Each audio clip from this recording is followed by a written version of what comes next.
ನಮಸ್ಕಾರ ಸ್ನೇಹಿತರೆ, ಕೇಳಿ ಈಗ ಒಂದು ಅಂಗಾಷ್ಟಕ ಸ್ತೋತ್ರಂ, ಶಿವನ ಬಗ್ಗೆ ಒಂದು ಸ್ತೋತ್ರ. ನಿಮಗೆ ಇಷ್ಟ ಆಯಿತು ಅಂದರೆ ಲೈಕ್ ಮಾಡಿ, ಸಬ್ಸ್ಕ್ರೈಬ್ ಮಾಡಿ, ಹಾಗೆ ಶೇರ್ ಮಾಡಿ. ನನ್ನ ಹೆಸರು ಶೇಖರ್, ದಾಸರಳ್ಳಿ ವಿಧಾನಸಭಾ ಕ್ಷೇತ್ರ, ಬೆಂಗಳೂರು. ಬ್ರಹ್ಮ ಮುರಾರಿ ಸುರಾರ್ಜಿತ ಲಿಂಗಂ ನಿರ್ಮಲ ಭಾಷಿತ ಶೋಭಿತ ಲಿಂಗಂ ಜನ್ಮಜ ದುಃಖ ವಿನಾಶಕಲಿಂಗಂ ತತ್ಪ್ರಣಮಾಮಿ ಸದಾ ಶಿವಲಿಂಗಂ ದೇವಮುನಿ ಪ್ರವರಾಜಿತಲಿಂಗಂ ಕಾಮದಹನ ಕರುಣಾಕರಲಿಂಗಂ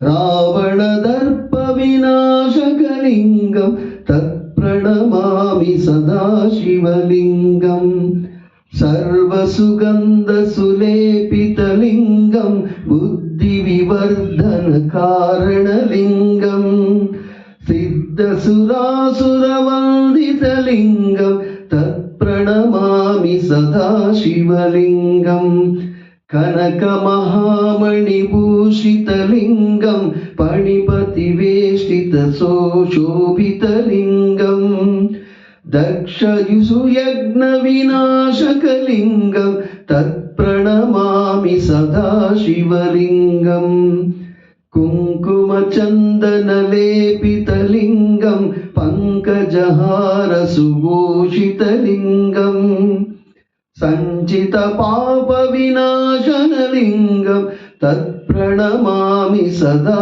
ಶಿವಲಿಂಗಂ ದೇವರ್ಣಾರ್ಜಿತ ಸೇವಿತಲಿಂಗಂ ಭಾವೈ ಭಕ್ತಿಭಿರೇವ ಚ ಲಿಂಗಂ ದಿನಕರ ಕೋಟಿ ಪ್ರಭಾಕರಲಿಂಗಂ ತತ್ಪ್ರಣಮಾಮಿ ಸದಾ ಶಿವಲಿಂಗಂ ಅಷ್ಟದಳೋಪರಿವೇಷ್ಟಿತಲಿಂಗಂ ಸರ್ವಸಲದ್ಭವ ಕಾರಣಲಿಂಗಂ ಅಷ್ಟದರಿದ್ರ ವಿನಾಶಕಲಿಂಗಂ ತತ್ಪ್ರಣಮಾಮಿ ಸದಾ ಶಿವಲಿಂಗಂ ಸುರಗುರು ಸುರವರ ಪೋಷಿತಲಿಂಗಂ ಪುರವನ ಪುಷ್ಪ ಸರಾರ್ಜಿತಲಿಂಗಂ ಪರಮಪದ ಪ್ರವಮಾತ್ಮಕಲಿಂಗಂ ತತ್ಪ್ರಣಮಾಮಿ ಸದಾ ಶಿವಲಿಂಗಂ ಲಿಂಗಾಷ್ಟಮಿದಂ ಪುಣ್ಯಂ ಯೇ ಪರೇತ್